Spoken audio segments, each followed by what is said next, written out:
Today on episode 369 of the Teaching in Higher Ed podcast, Bonni and I give some advice to a new professor. Produced by Innovate Learning, maximizing human potential.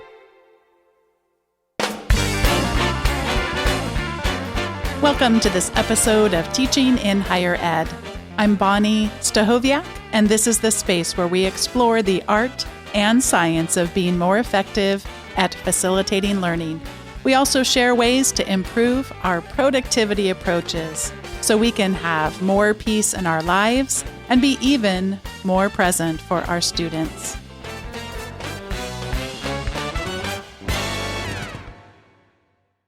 Hi, everyone. I'm Dave Stachowiak. I'm Bonnie's husband, and she suggested that I might want to step into the host spot today on the podcast to ask a few questions about an email that came in from a new professor and thinking about this coming academic year. And so we did a bit of thinking and putting our heads together on what would be the advice that Bonni would have for someone coming into a new role, coming into a new academic year, and where we may start. So I'm going to ask the questions today, Bonni, or turn the tables on you a bit, and maybe I'll jump in with a few ideas here as well. So welcome to your own show. Why, thank you. It's so great to be here. All right, well, let's jump right in. So you got an email from someone who had a few just general questions coming into a new academic year, full-time professor, first time. What would be the things I'd want to be thinking about or starting about? So the first thing that probably is a good starting point is just intentions. And when you think about intentions going into a new position like this, Bonni, why is it important to know intentions going in? Anytime that we go into a new role, I think it's really important for us to reflect, what is our mission? What's the purpose? Why are we taking this role? What's going to be important to us? Many of you probably already did that in the form of some sort of an essay about your teaching philosophy. And if you did that, I would encourage you to go back and revisit it. Why are you doing this? And to me, a lot of that has to do with who is it that I serve, and thinking about something that Kevin Gannon, who's written a book about hope, a radical hope in his own teaching, talks about, is that students aren't our adversaries. And I'd encourage you to remember that as well, and to avoid ascribing intent around things. In fact, if you're going to ascribe intent, it might as well be a positive one. So someone shows up late to your class, rather than assuming that they were irresponsible, didn't care about getting there on time, that they had intended on being there, but something caused them to be waylaid. So I would just really watch for that in terms of how you frame why you took this job, what your key fundamental purpose is in doing it, what makes it meaningful, what makes it significant, and to avoid ascribing intent to students when things happen that may look a certain way to you, but you may not have enough information yet. And I have now been teaching almost 20 years, and I still have to fight that urge sometimes, but I'm better at it than when I began. I know you think a lot about transparency in teaching, Bonni. What are some ways that professors, particularly new faculty coming in, can be transparent in their teaching? I think it's important in two areas. One would just be in what we talk about with students in terms of our teaching.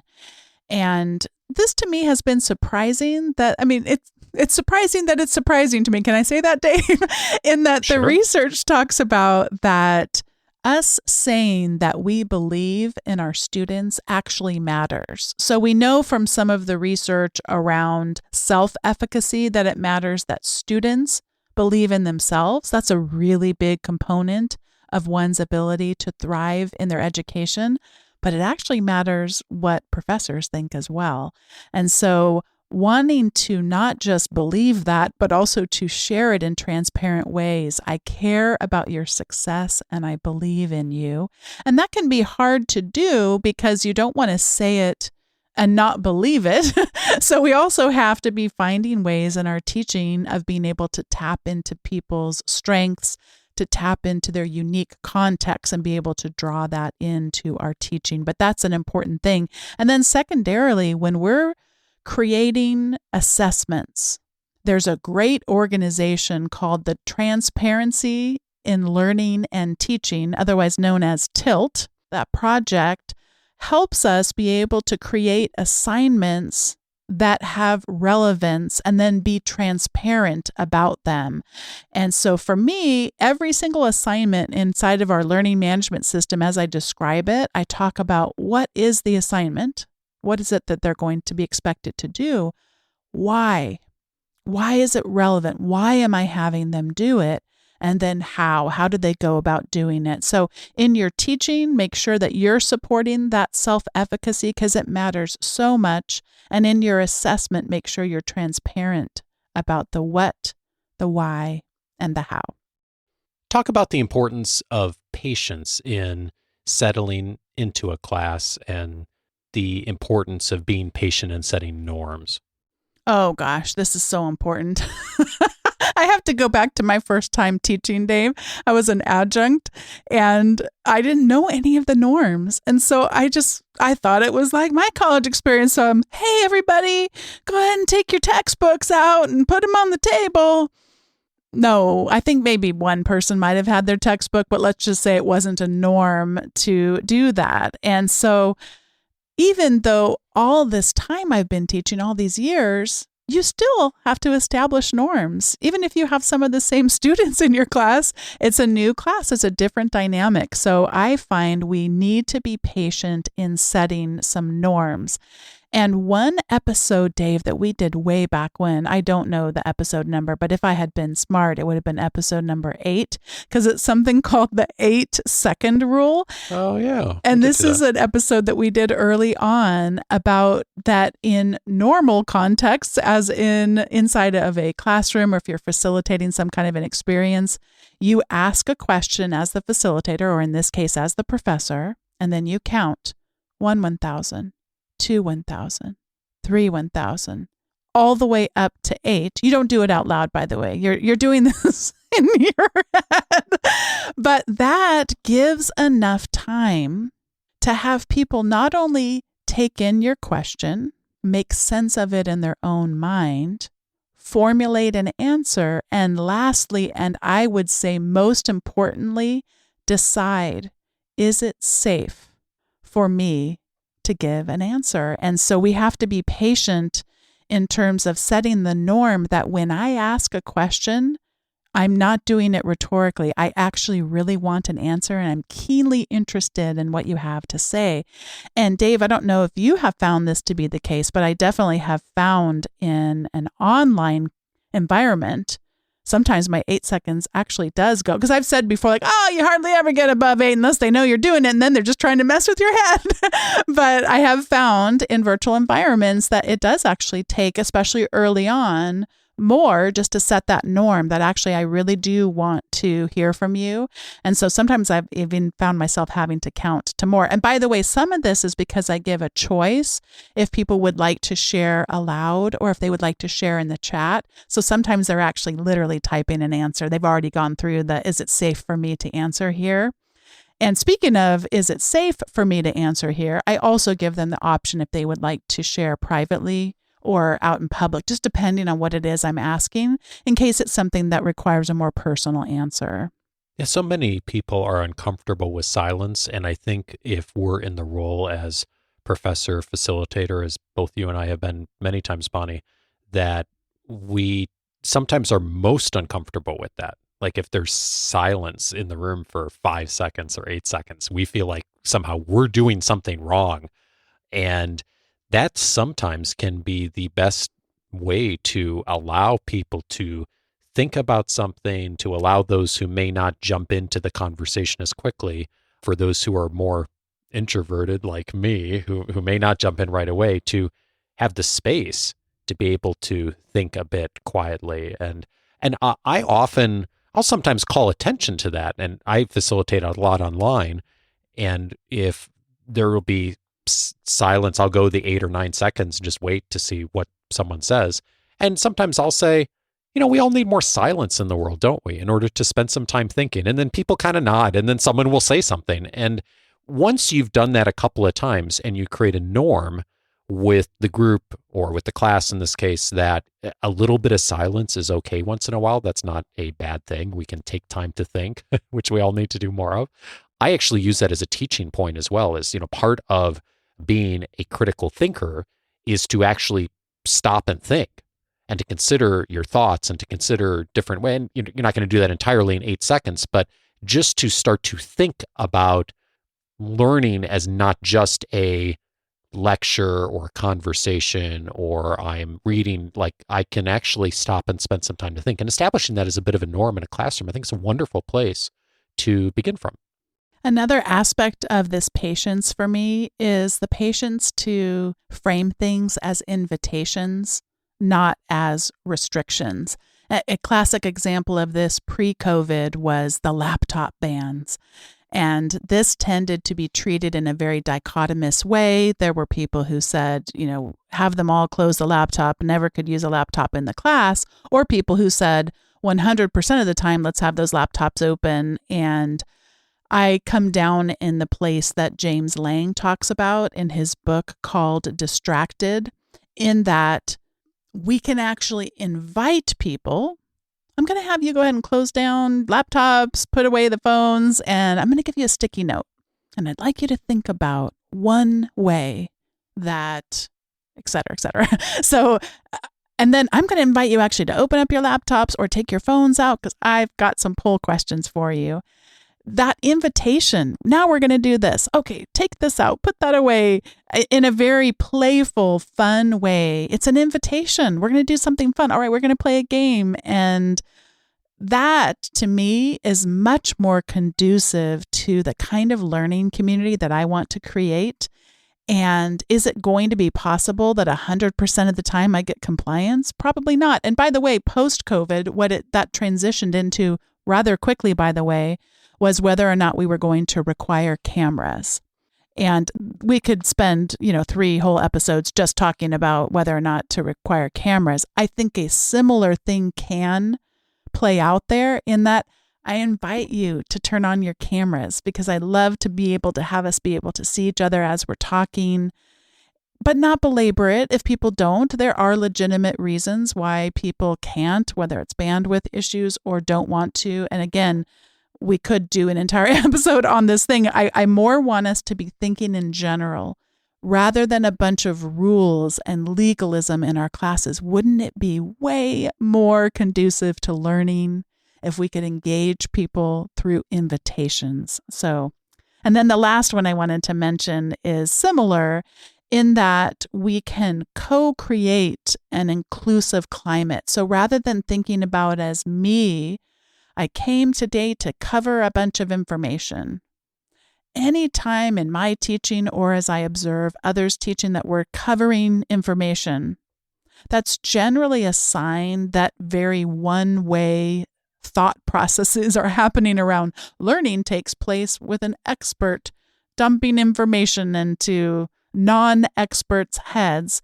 And my hope would be we could recognize that regardless of the expertise of the people, we always have something that we can learn anytime a group of people get together.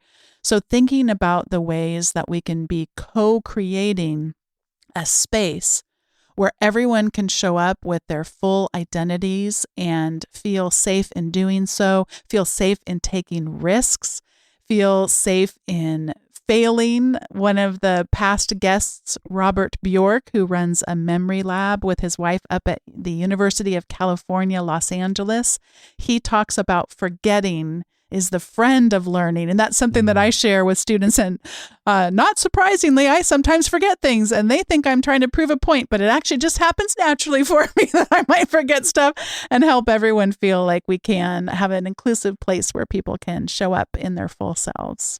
Could I thread 2 things together, Bonnie? You just mentioned, I was thinking about showing up with different mediums. I think that all of us have when we get in front of a classroom or group, we tend to have an area for us that's a bit more of a strength. And we tend to lean in on that more. And sometimes we forget to show up in a different way. One of the things I learned as a Carnegie instructor was to change up the medium every 10 or 15 minutes if you can. So if you're a natural lecturer, that you also bring in some group participation or working in pairs, if you are someone who tends to be more of a natural facilitator, that maybe you spend a little bit more time lecturing, or as Bonni mentioned, bringing in technology and changing that up inside of a class, whether that class is 40 minutes or that class is 3 hours, and especially if it's longer, I think is really helpful of keeping people's attention and appealing to interest. And I'm thinking about what you said about laptops, Bonnie, wherever you fall down on that. You and I went to grad school in the era where the message was sort of like, the more computers inside one room we can get, the better, right? Like everyone have a laptop. The laptops are always helpful. And the times that you and I tuned out in a classroom and ended up doing something else on our laptop that wasn't related to the class, I think for me at least, are the times that the instructor relied only on one medium. Either they showed up and they only lectured for 45 minutes, or they showed up and there were 3 classes in a row of student presentations where you're going again and again and again of the same medium over and over. And I think that that is an opportunity for all of us to stretch a bit, whatever our comfort zone is on how we teach, interact, of being willing to try something out. And even to say, hey, we're trying out something different today. We haven't done this before in the class. I think it's a great opportunity for a new faculty member to come in and just give yourself permission to try out some new things. And if it works, great. And if it doesn't, that's okay. As Bonni said, part of this is failure. And I think we give a great gift to our students if we also show them that we're struggling with things occasionally too. And that normalizes failure and learning and the struggle as part of the process for all of us. That's actually a perfect segue, Dave, into this next area of how do we get learners to pay attention. And I very carefully now have tried to stop phrasing things as getting someone to pay attention. Somebody pointed out, I can't remember if it was Twitter or something like that, that when we say pay attention, it's like, not only do I need you to focus on me, but you're gonna have to pay for it too. That expression has a unique paradigm to it. And in the book Distracted by James Lang, which I referenced earlier, he really talks about this. There's some overlap to this last area we were just talking about of not expecting the ridiculous notion that people ever could pay attention and not be distracted 100% of the time. So it really is an ebb and a flow. And how do you bring people back? Well, just like Dave just talked about, changing things up. So if you are going to use a PowerPoint, then some of the times blank your screen. If you can literally press the B key in most slide deck software, and that will blank it out. Or if you want to then show a quick video clip that you've been talking for a while, you can change it up by showing a quick video. Is it a comic? Is it a GIF? Something that will change it up. And by the way, it's important when we talk about this relates to a body of research about cognitive load. We are changing it up, but we can't constantly be changing it up with things that don't relate to what we're talking about. So it does have to be that whatever cartoon it is that you just showed, because you're going to try to bring some laughter in. It can't just be a random cartoon that doesn't relate to what you're talking about. They do need to be in relation to each other, but okay, now I'm not showing the PowerPoint. Now we're talking. Now I'm going to ask some questions. Now I'm going to do a poll. Now I'm going to ask you to predict. That's another thing, by the way, that shows up in the literature. What do you think is going to happen next? I've talked a number of times, Dave, about this podcast that I still absolutely love. It's a Planet Money episode where they're talking about a currency crisis in Brazil. Mm. And it really, to me, brings up issues of price stability. And most of us in the United States aren't really familiar with what that really would look like. Like in the news recently, there's been things around inflation, and I'm sure people that lived through the currency crisis in Brazil that I'm referring to would laugh at, like, oh my gosh, that's nothing. The money that you had a pair of jeans would cost, $50 one day and $500 the next day. That kind of price instability. So anyway, it's a story that they tell in audio form about bringing together these economists to help solve this problem. I pause it halfway through and I say, now you've heard about what it was like. We're literally people are going through changing prices, one right after the other, because they're changing that quickly in a grocery store, I think the example is. So then pressing pause, if you're one of those economists that has to come in, how would you go about solving this problem? Or what would you recommend to the government that they do? And that active prediction, even if you're wrong, the active prediction actually helps to solidify the learning once you find out what the right answer was or that kind of thing. So that can be really effective. And then we've had many episodes about something called retrieval practice, where instead of spending so much of time and effort pouring information into the minds of students, we can instead invite them to retrieve the knowledge as it is growing in their own neural networks inside their brains, to go through regularly what's called retrieval practice. And I'll have a bunch of links in the show notes that people can reference. If you're not familiar with retrieval practice, how would you go about doing it, as well as an excellent website that can help get you started. So much of higher education is about learning, and I know so many in your listening community, Bonni, have a real heart for reading, and I know new faculty members do as well. If you were going to recommend a couple of books that would be a good starting point for a new faculty member, what comes up for you? If it is past August, or it's in August of 2021 when you're listening, then I want you to go to wherever you purchase your books and look up Small Teaching by James Lang, the second edition, because Dave, he's coming out with the second edition of Small Teaching.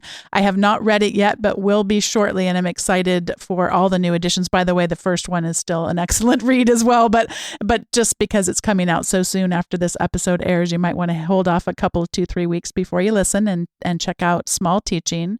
The idea behind Small Teaching is that rather than think we have to create the equivalent of a motion picture, a big budget motion picture, that there are incredibly small things that we can do that are like a fulcrum that help to facilitate learning. And so that's, I've mentioned his techniques a number of times. He talks about retrieval practice in the book. He talks about prediction. He talks about this idea of changing things up, etc. So lots of ideas in there, very practical things that people can do. And I cannot recommend it enough. And then the next one, if you have a little bit more experience teaching coming into your first, perhaps full-time job, I really recommend The Skillful Teacher by Stephen Brookfield. It also has gone through a couple different versions as well. Stephen is such a gifted person at thinking reflectively about his own teaching and doing so in just incredible ways, and then modeling that for us and telling us how we can do that. I definitely recommend that resource too. Those are two books that I have revisited time and time again that have benefited me incredibly in my teaching. I'm very grateful to both of those authors. Can I add in a third recommendation? Whoa. Well? No, I think we're limited to 2 today. Absolutely, sure. There's a super smart lady named Bonni Stachowiak wrote a book called The Productive Online and Offline Professor. And I'm thinking about your book, Bonni, because I recall when you went through your first year teaching full time. And I'm also thinking about some of your colleagues that have come on board in recent years. And it's really overwhelming. I mean, any new job is overwhelming initially.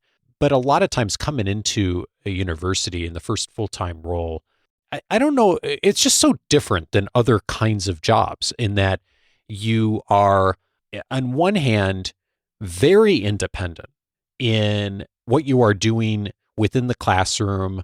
And especially if you come from another discipline or another industry where you're used to having a boss who's working with you and onboarding you on doing lots of things within an organization. Coming into a classroom and teaching with however many number of students is often very overwhelming at the beginning because you don't get as much direction. And even if you're coming from graduate studies and coming in for the first time, a lot of times, master's programs, PhD programs are highly structured. There's a syllabus, there's a curriculum you follow, and all of a sudden you show up in the teaching world and you have a lot of flexibility and independence. And then there's the other part of that, which is there's a whole community part of service to the institution that I think is really unique and unfamiliar to new faculty members when they come in and like, oh, I'm going to be sitting on committees. I'm going to be doing university related activities that I really never received any training on or really gotten a lot of advice on how do I do this? How do I navigate committee assignments, all those kinds of things.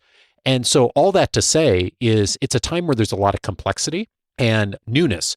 And so being able to think about how you handle your scheduling, your time management, your task management. Bonni, you do a really great job in your book of really illuminating lots of different ways to think about that well, to handle a time where there's a lot of complexity, and to establish systems for yourself where you can process a lot of that coming in. It's still going to be overwhelming a bit, right? Like any of us going into a new role.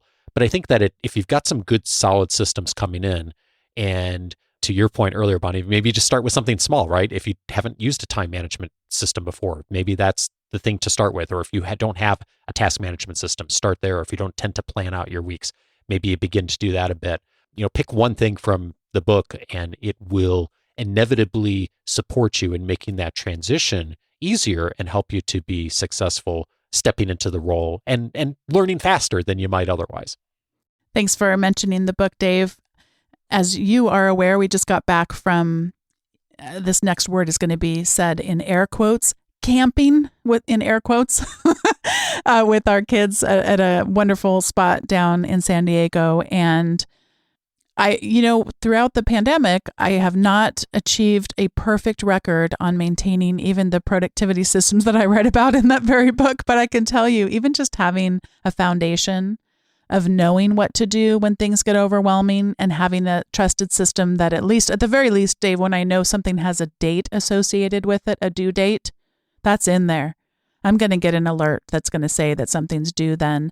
And part of that, by the way, is not putting due dates for things that don't really have them. So a system that I trust to have the information in there that is going to let me know and keep from going off the rails. So anyway, I mentioned the camping because we're coming back and we're recording today, the day that we got back, so that we can catch up on a few things. But it's nice even just to step into those trusted systems that are talked about in the book.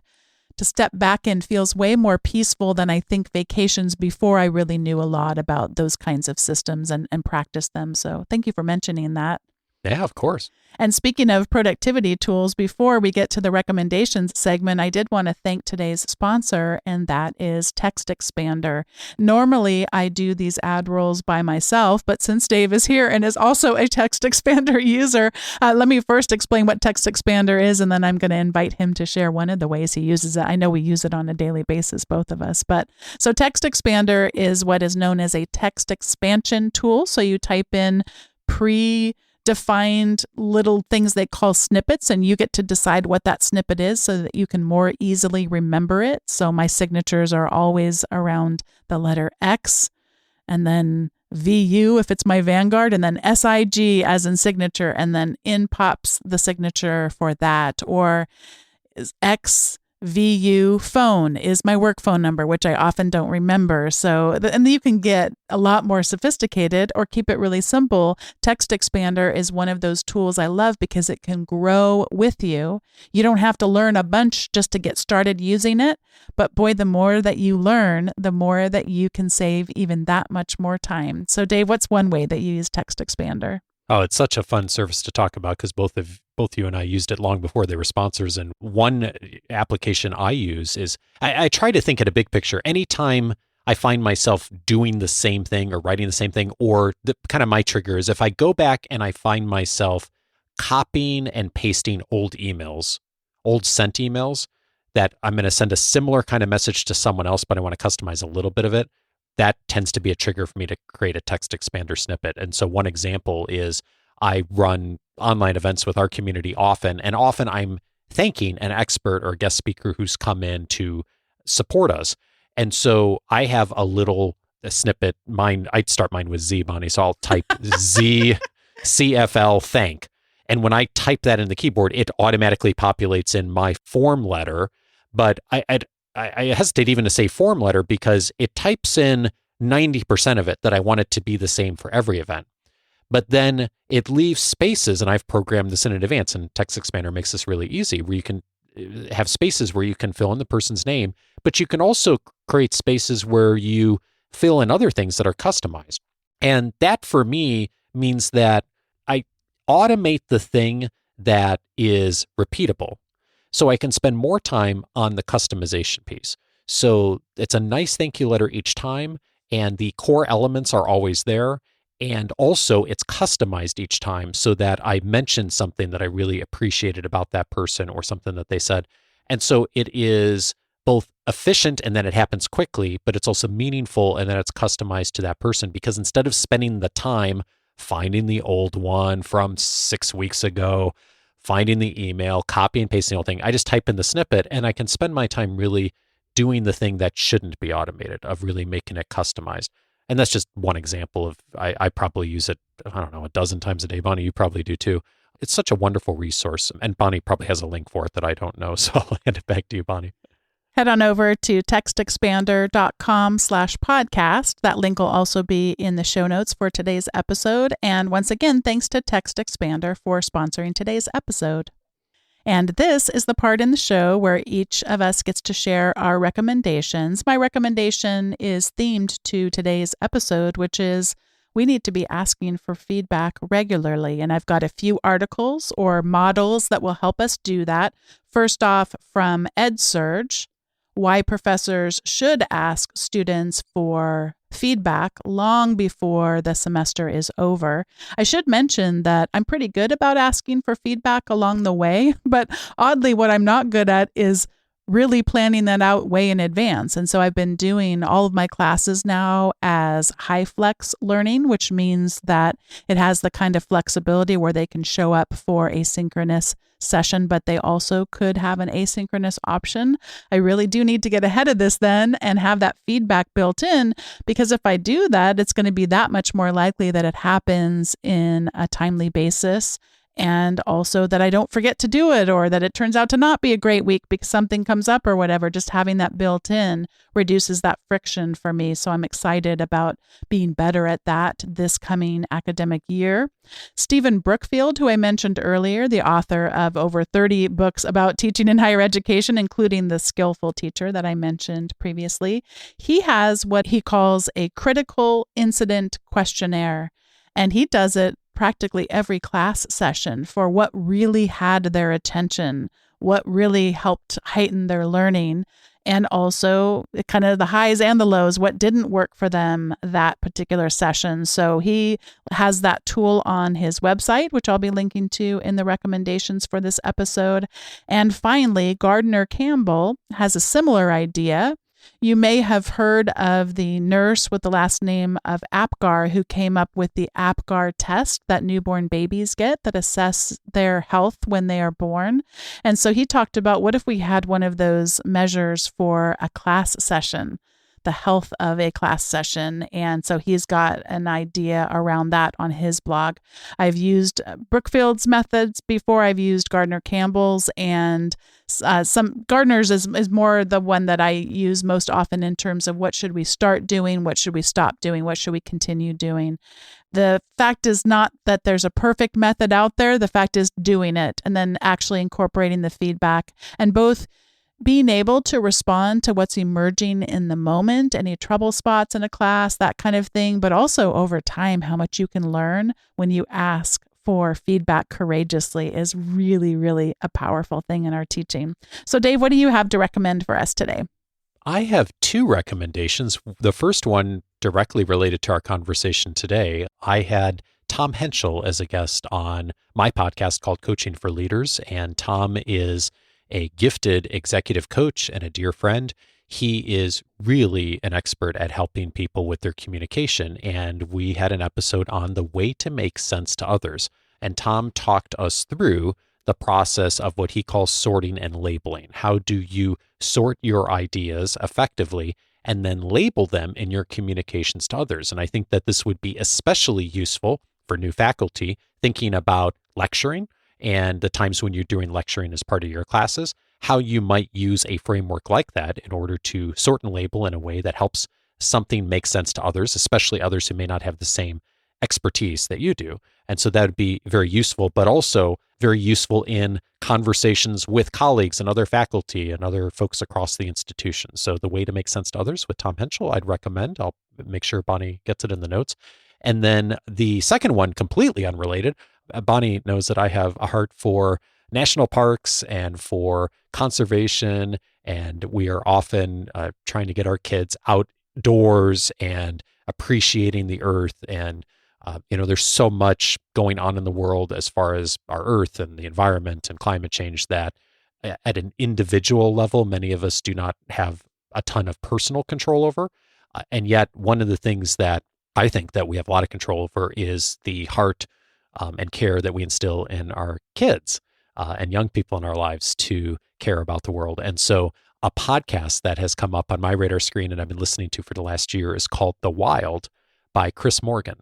And he's a bear biologist. There's a fancier name for that I can't remember at the moment, but the show is just this beautiful, beautiful look at each episode at a different animal or a different ecosystem or a different part of the world and conservation efforts and learning about the history and the animals and the wildlife and it's really, really beautifully done. It is out of the NPR affiliate in the Seattle area, KUOW, I believe, and a beautiful show. I love it, and our kids also love it. We listen to it whenever we go down to for whatever reason, whenever we go to the beach, which is not far from where we live, we listen to the Wild episodes, and it's just been a wonderful companion on our journey of learning about environment and conservation and climate change. And so I'd recommend the Wild podcast by Chris Morgan. Thanks, Dave, for taking over as host today. And thanks to all of you for listening to today's episode of Teaching in Higher Ed. And if you'd like to receive all of the show notes and some extra goodies too, some quotable words, other recommendations that don't show up in the podcast episodes, I encourage you to subscribe to my weekly newsletter. And you can do that at teachinginhighered.com/subscribe. Thanks once again to Text Expander for not only sponsoring today's episode, but for actually saving us time every single day of our computing lives. And thanks so much for listening, and we'll see you next time on Teaching in Higher Ed. Thanks, Dave. Thanks, Bonni. It was fun. Have a great day, everybody.